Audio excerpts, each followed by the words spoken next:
இதாம்மா பொண்ணு, நாங்கெல்லாம் இங்க தப்பிச்சு வெளியே வந்துருக்கோம். உள்ள எங்க போய்க்கிருக்கு நீ? உள்ள போயிட்டு இருக்கேனா? நான் என் ஒர்க்குக்கா மெஹந்தி போட போயிட்டு இருக்கேன்.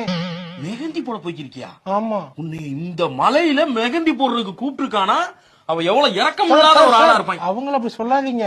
அவங்க 3 மாசத்துக்கு முன்னாடியே எங்க கிட்ட புக் பண்ணிட்டாங்க. ஓஹோ. புக் பண்ணிட்டு எங்க கம்பெனில வந்து அவங்க வந்து கல்யாணத்துக்கு நாங்க போட்டோம், நிச்சயத்துக்கு போட்டோம், எல்லாத்துக்கும் போட்டோமா. அதனால வற்புறுத்தி வர வச்சிருக்கீங்க. இல்ல வளகாப்புக்கும் எங்ககிட்டயே போட சொல்லுங்க நாங்க கேட்டு வாங்கிக்கிட்டோம். சரி. ஆர்டர் வாங்கிட்டு வெளில வந்துச்சுன்னு போடாம இருந்தோம்னு வச்சுக்கோங்க, கிரெடிபிலிட்டி என்ன வருது? ஓஹோ. போய்